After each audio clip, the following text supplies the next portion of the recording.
Capítulo 7. Las maldiciones circunstanciales.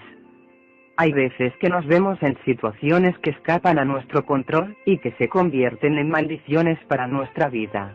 Esto puede ocurrir con mucha facilidad cuando viajamos. No obstante, muchas veces los cristianos violan ciertas advertencias bíblicas que especifican cómo deben actuar en las diversas circunstancias. Los creyentes pueden recibir maldiciones en su vida si desechan o transgreden los límites establecidos por Dios. En este capítulo consideraremos algunas de estas clases de maldiciones. Por burlarse de Satanás. Es fácil que los cristianos desarrollen una actitud de arrogancia y piensen que nada puede tocarlos o causarles daño. Esto es muy común entre los creyentes. Nos sentimos presuntuosamente en los seguros bancos de nuestra iglesia y le hacemos muecas a Satanás, creyendo que por haber nacido de nuevo no puede tocarnos. Esta actitud, sin embargo, carece de apoyo bíblico y da pie para que el enemigo nos ataque. Sed sobrios y velad, porque vuestro adversario el diablo, como león rugiente, anda alrededor buscando a quien devorar, al cual resistid firmes en la fe, sabiendo que los mismos padecimientos se van cumpliendo en vuestros hermanos en todo el mundo. 1 Pedro 5, 8, 9. No obstante, de la misma manera también estos soñadores mancillan la carne, rechazan la autoridad y blasfeman de las potestades superiores. Pero cuando el arcángel Miguel contendía con el diablo, disputando con él por el cuerpo de Moisés, no se atrevió a proferir juicio de maldición contra él, sino que dijo: el Señor te reprenda. Pero estos blasfeman de cuantas cosas no conocen, y en las que por naturaleza conocen, se corrompen como animales irracionales. Judas 8, 10. Tenernos un enemigo temible. Las anteriores son apenas un par de los muchos pasajes bíblicos que nos aconsejan respetar y comprender el poder de nuestro enemigo, ya que desde el mismo momento que lo tratamos con frivolidad nos volvemos vulnerables y somos atacados, quedando expuestos a las maldiciones de Satanás y sus servidores. No podemos enfrentar a Satanás confiando en nuestras propias fuerzas. Solo el poder de Jesucristo nos capacita para enfrentarnos al diablo. Nos conviene recordar esto. Ya hemos considerado en este libro las muchas maldiciones que les pueden sobrevenir a los cristianos si se introducen a la ligera en territorio de Satanás o si intentan entablar una batalla con él sin haber recibido antes de nuestro capitán, Jesucristo, la orden de enfrentarlo. Hacemos estas cosas porque no somos sobrios ni vigilantes, y porque tampoco reconocemos el poder de nuestro enemigo. 1 de Pedro 5, 8, 9. Queremos darle un ejemplo más de cómo nuestra despreocupación hacia nuestro enemigo puede llevarnos a ser negligentes y a convertirnos en víctimas de una maldición. Yo, Daniel, me encontraba visitando la nueva cabaña Escamanía, en las afueras de Stevenson, estado de Washington. Rebeca y yo fuimos allí con un buen amigo nuestro que trabajaba en ese lugar. Toda esa región está bajo el gobierno de una poderosa divinidad india llamada Tsagalala o la que vigila. El rostro de Tsagalala está en todas partes, y la tienda de regalos de esta cabaña no era la excepción. Su cara estaba en las toallas de secar platos, en las agarraderas de cocina, en las camisetas, en los artículos de madera tallada y hasta en los objetos imantados para colocar sobre la nevera. Al pasar frente a la exhibición de los imanes, me acerqué y toqué uno de ellos que tenía la imagen del rostro de Tsagalala. «Hay hacerlo», dije con sarcasmo. «¿Lo ven? No es tan grandiosa como piensa». Seguimos recorriendo la cabaña sin acordarnos más del comentario que había hecho. 2 horas después de nuestra visita a la cabaña, me sentí muy enfermo. Tenía un fuerte dolor de estómago y comencé a vomitar. Seguí vomitando durante varias horas. Rebeca y Bill, nuestro amigo y pastor, me ungieron con aceite y oraron por mí una y otra vez. Ellos estaban firmemente convencidos de que la causa de mi enfermedad era algún tipo de maldición, pero no podíamos de ninguna manera quebrantarla ni tampoco evitar que los demonios me afligieran. Rebeca estaba sumamente preocupada porque me estaba deshidratando. Quiso llevarme al hospital, pero me opuse ya que teníamos que tomar un tren en pocas horas y estaba decidido a no perderlo. Vomité sin parar hasta que tomamos el tren. Mientras partíamos de la estación y nos alejábamos del lugar, el Espíritu Santo me habló y me mostró que yo lo había dado a Absagalala, por mi sarcasmo y falta de respeto, el derecho legal de maldecirme. Había violado lo que dice la Biblia en Judas y en la primera carta de Pedro. Cuando reconocí el pecado de burlarme de Absagalala y le pedí perdón al Señor, pude ordenar que la maldición de Absagalala fuera quebrantada en el nombre de Jesucristo.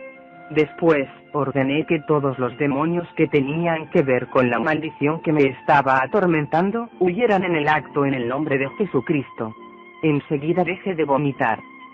Estaba debilitado y deshidratado, pero me recuperé rápidamente tan pronto como la maldición fue quebrantada.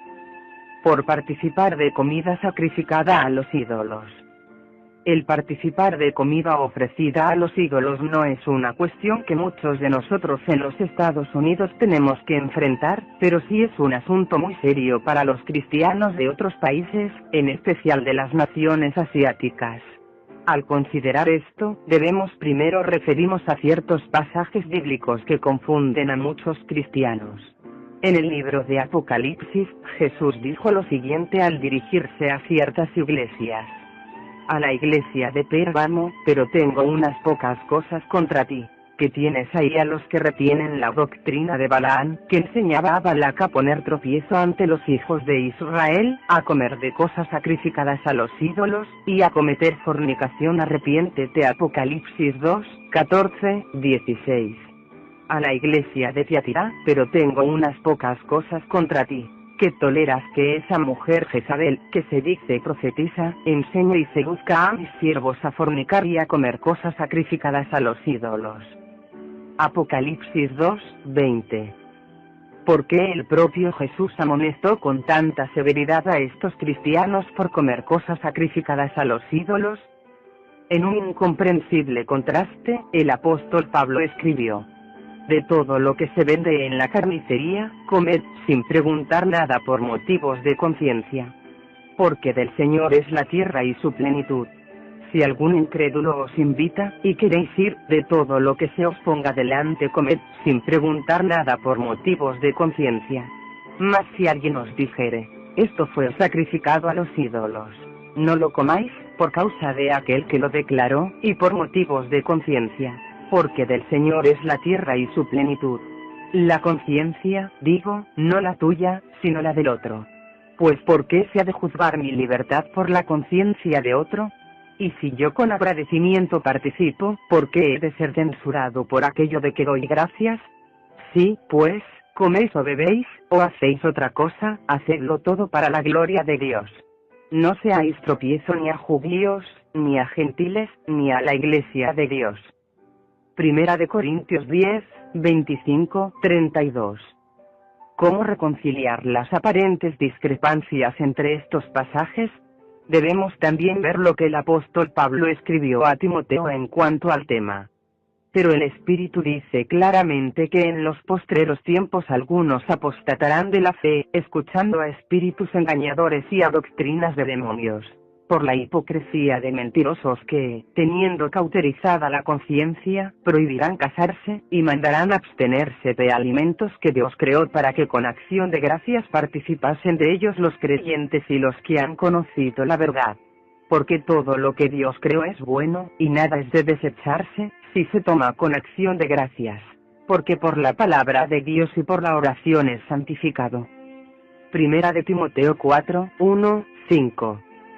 Vistos superficialmente, estos pasajes parecen contradecirse entre sí. Pero no es cierto. Dios no miente ni se contradice a sí mismo. Véanse Números 23, 19. Salmo 89, 34. Debemos ir al Antiguo Testamento para tener una clara comprensión del propósito divino. Guárdate de hacer alianza con los moradores de la tierra donde has de entrar, para que no sean tropezadero en medio de ti.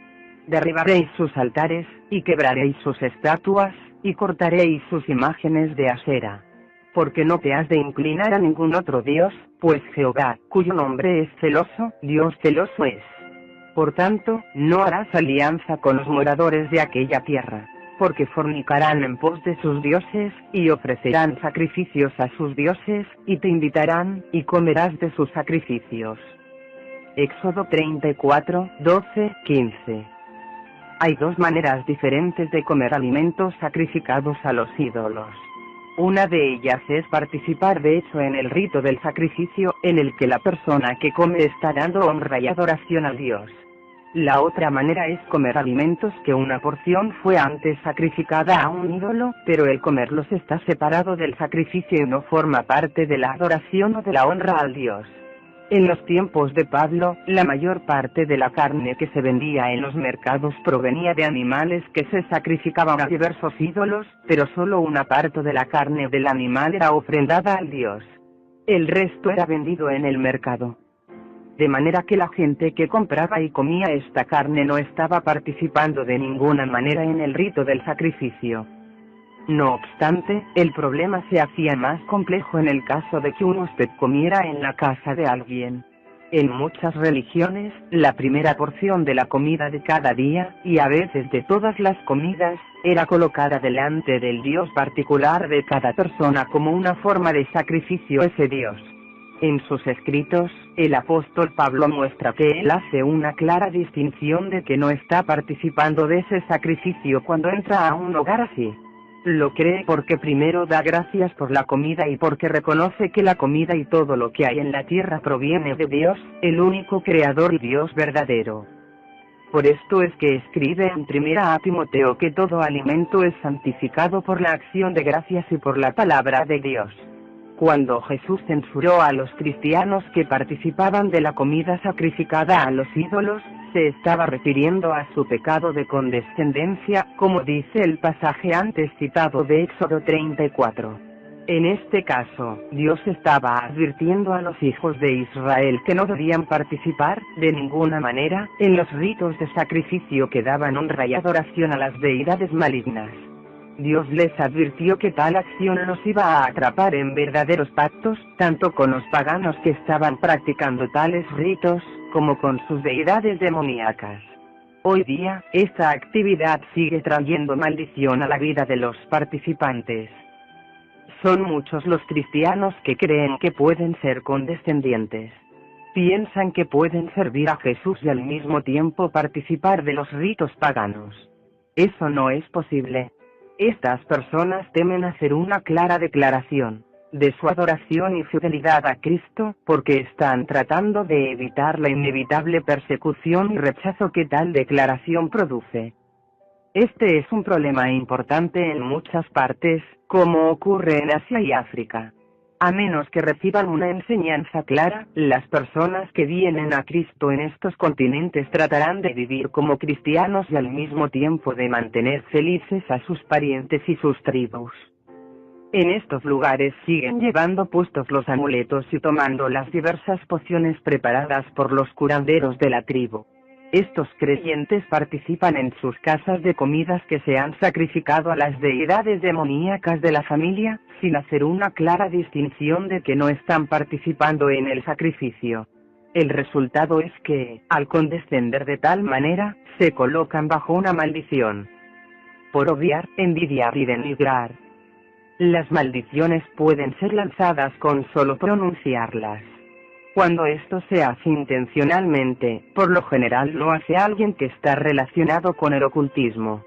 Sin embargo, cuando los cristianos caen en pecado, muchas veces lanzan maldiciones sin darse cuenta de lo que están haciendo. Mas yo os digo que de toda palabra ociosa que hablen los hombres, de ella darán cuenta en el día del juicio. Porque por tus palabras serás justificado, y por tus palabras serás condenado. Mateo 12, 36, 37. Todo aquel que aborrece a su hermano es homicida. Y saltéis que ningún homicida tiene vida eterna permanente en él. 1 Juan 3, 15. Ponme como un sello sobre tu corazón, como una marca sobre tu brazo. Porque fuerte es como la muerte el amor, duros como el Seol los celos. Sus brasas de fuego, fuerte llama. Cantor de los Cantares 8, 6. Y la lengua es un fuego, un mundo de maldad. La lengua está puesta entre nuestros miembros, y contamina todo el cuerpo, e inflama la rueda de la creación, y ella misma es inflamada por el infierno. Porque toda naturaleza de bestias, y de aves, y de serpientes, y de seres del mar, se doma y ha sido domada por la naturaleza humana.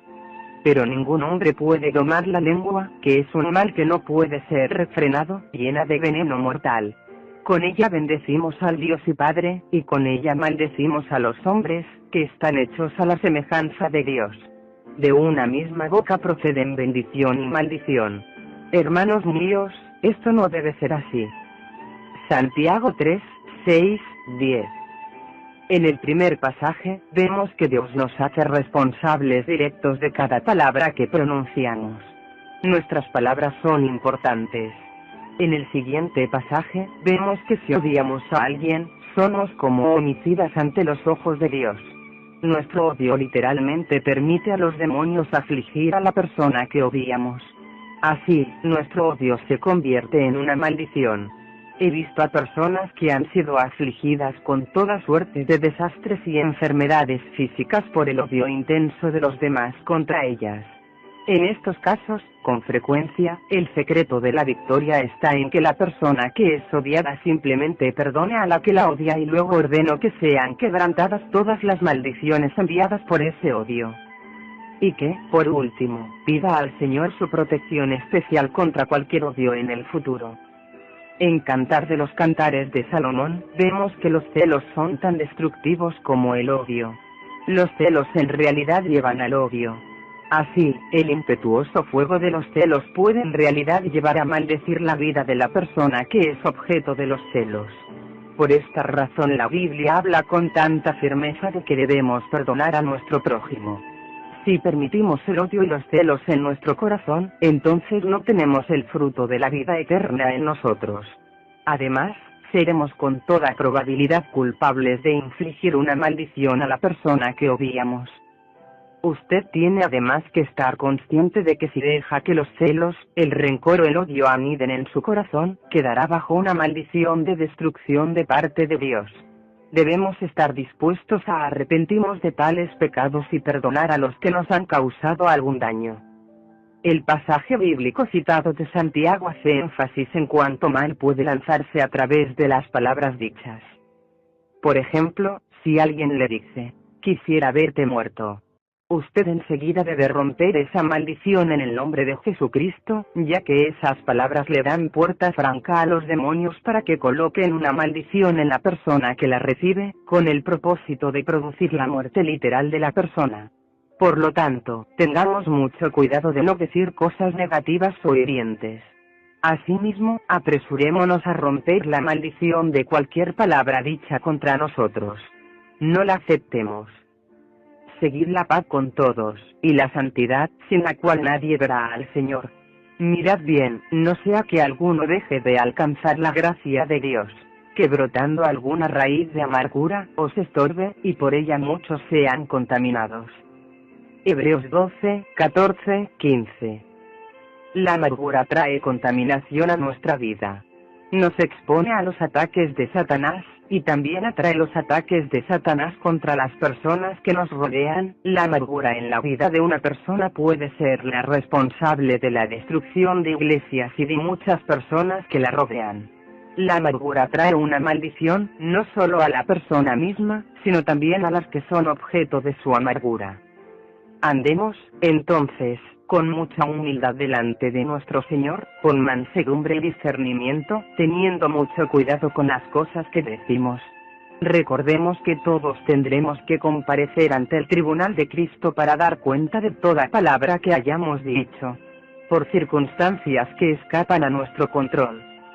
Los que viajamos o nos vemos en situaciones de trabajo donde no podemos controlar el medio que nos rodea, tenemos que estar prevenidos de manera especial contra las maldiciones que pueden ser colocadas sobre nosotros a través de circunstancias que escapan a nuestro control. Yo, Rebeca, aprendí hace poco tiempo esta lección durante un viaje que hicimos a Côte d'Ivoire, Costa de Marfil, en África. Los cristianos que nos invitaron hicieron arreglos para que estuviéramos alojados en un hermoso hotel de la playa.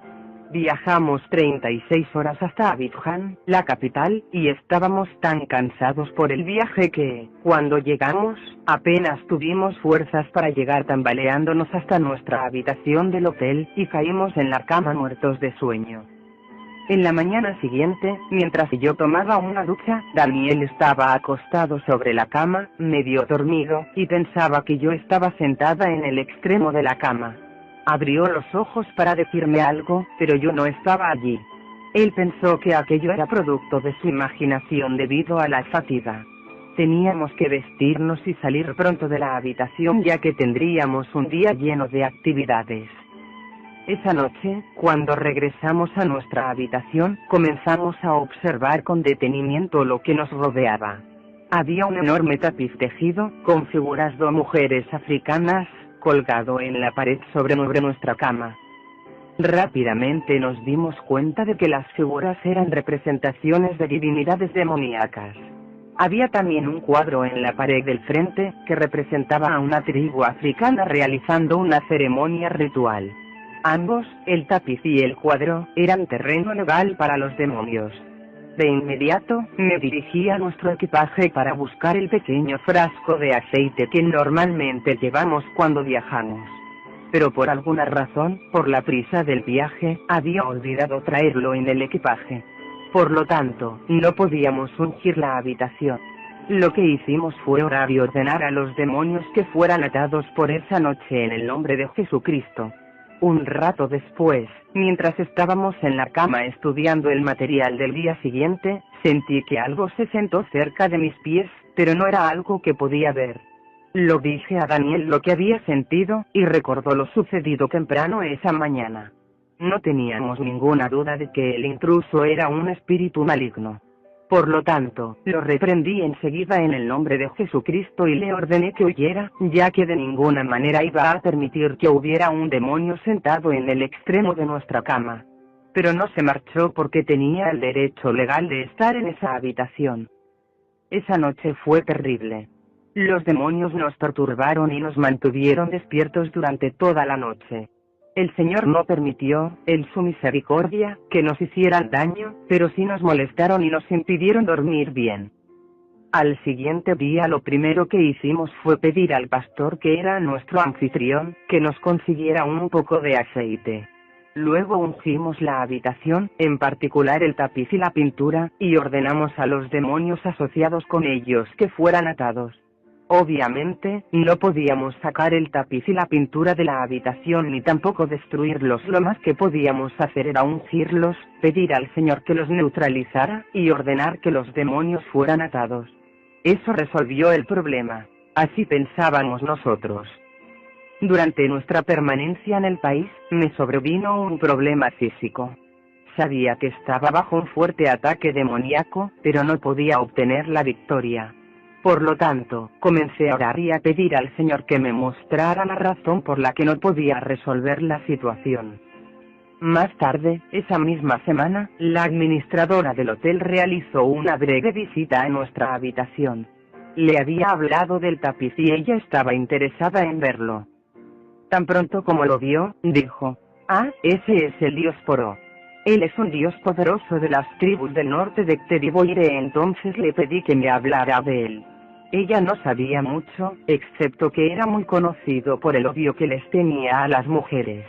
En realidad, odiaba tanto a las mujeres que si alguna se atrevía a mirarlo, o a mirar una representación de él, enseguida recibía una maldición de muerte.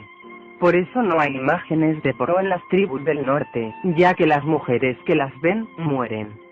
Qué interesante que su imagen sea empleada como pieza decorativa en la parte sur del país y colocada a la vista de todos en las habitaciones de los hoteles. Cuando miré por primera vez el tapiz, supe de inmediato que las figuras tejidas en él eran de deidades malignas, pero jamás se me ocurrió que recibiría una maldición por el solo hecho de mirarlas. Gracias a la dirección del Señor, esta hermana vino a nuestra habitación para hablarnos de Poro. La maldición de este dios era la causa de todos mis problemas físicos. Cuando salí de esa habitación por última vez, de inmediato ejercí autoridad sobre la maldición de muerte de Poro y ordené que fuera quebrantada en el nombre de Jesucristo. Luego ordené a todos los espíritus inmundos asociados con esa maldición que huyeran de mí para siempre en el nombre de Jesucristo. Al instante comencé a sentirme mejor y estaba bien cuando llegamos a nuestra casa. Jamás habría pensado que fuera posible que una maldición pudiera producirse por solo mirar la imagen de una divinidad demoníaca. Por lo tanto, de ahora en adelante cuando viaje, tendré mucho cuidado de observar enseguida todo lo que me rodea para detectar la presencia de figuras de demonios. Y también recordaré romper cualquier maldición que se hubiera podido colocar sobre nuestra vida por las representaciones de los demonios o por poner nuestra mirada en ellos. Los cristianos, en especial si viajamos, debemos estar siempre alertas, ya que las religiones del mundo son todas demoníacas. Tenemos poder sobre esos demonios en el nombre de Jesucristo, pero debemos estar alertas en cuanto a la presencia de ellos y a sus tácticas para que podamos vivir de forma victoriosa. Obviamente, como me ocurrió en África, esos demonios no tenían el derecho legal de maldecirme o afligirme, pero de todas maneras trataron de hacerlo. Es sencillo romper estas maldiciones, pero tenemos que hacerlo. Cuando enseñábamos este principio de quebrantar maldiciones durante un seminario hace poco tiempo, algunos de los asistentes presentaron otra situación interesante en la que el origen de las maldiciones destructivas sobre las personas estaba totalmente fuera del control de ellas. Los que hablaron eran cristianos veteranos de Vietnam que habían combatido en la guerra. Ellos nos informaron que las estadísticas señalaban que desde que finalizó la guerra de Vietnam, era mayor el número de excombatientes que se habían suicidado, que todos los soldados muertos en la acción. La guerra de Vietnam fue peculiar en el sentido de que casi todos los que combatieron en ella regresaron a sus hogares con una fuerte tendencia a destruirse a ellos mismos. ¿Por qué razón? Estos cristianos excombatientes me dijeron que cuando todo avión llegaba a las pistas de aterrizaje trayendo a más soldados a la guerra, grupos de monjes budistas se paraban al final de la pista y realizaban exorcismos para colocar maldiciones de destrucción sobre cada soldado que llegaba. Desde que tuvimos esa reunión, he hablado con otros excombatientes de Vietnam y todos recuerdan haber visto a los monjes. Las horrorosas estadísticas de muerte confirman el poder de tales maldiciones. ¿Es usted un excombatiente de Vietnam? Si lo es, entonces necesita que todas las maldiciones de destrucción sobre su vida que colocaron esos monjes sean quebrantadas. Tiene que hacer valer su autoridad en Cristo y ordenar que todos los demonios que tienen que ver con las maldiciones huyan de su vida para siempre, en el nombre de Jesucristo. También diga a sus amigos excombatientes que necesitan hacer lo mismo. Por incumplir las promesas hechas a Dios. Los cristianos tomamos con mucha ligereza el asunto de hacer votos a Dios. Pero a los ojos del Señor, un voto es algo muy serio. Veamos lo que dice el siguiente pasaje. No te des prisa con tu boca, ni tu corazón se apresure a proferir palabra delante de Dios. Porque Dios está en el cielo, y tú sobre la tierra. Por tanto, sean pocas tus palabras. Porque de la mucha ocupación viene el sueño, y de la multitud de las palabras la voz del necio. Cuando a Dios haces promesa, no tardes en cumplirla, porque Él no se complace en los insensatos. Cumple lo que prometes. Mejor es que no prometas, y no que prometas y no cumplas. Eclesiastés 5:2-5. ¿Ha hecho un voto a Dios y no lo ha cumplido? Esto es, con frecuencia, fuente de grandes dificultades en la vida de un cristiano. Usted no puede progresar en su andar con el Señor si no ha cumplido con los votos hechos a Dios. Los votos quebrantados le dan a Satanás el derecho legal de atacar su vida. Son muchas las personas que prometen a Dios servirlo por el resto de la vida si Él los sana. Pero después, cuando están bien, se olvidan de Dios. Este pecado pone a la persona bajo una maldición del Señor. Pida al Espíritu Santo que escudriñe su vida y lo muestre si hay votos que no ha pagado a Dios. Y después darse prisa en cumplirlos.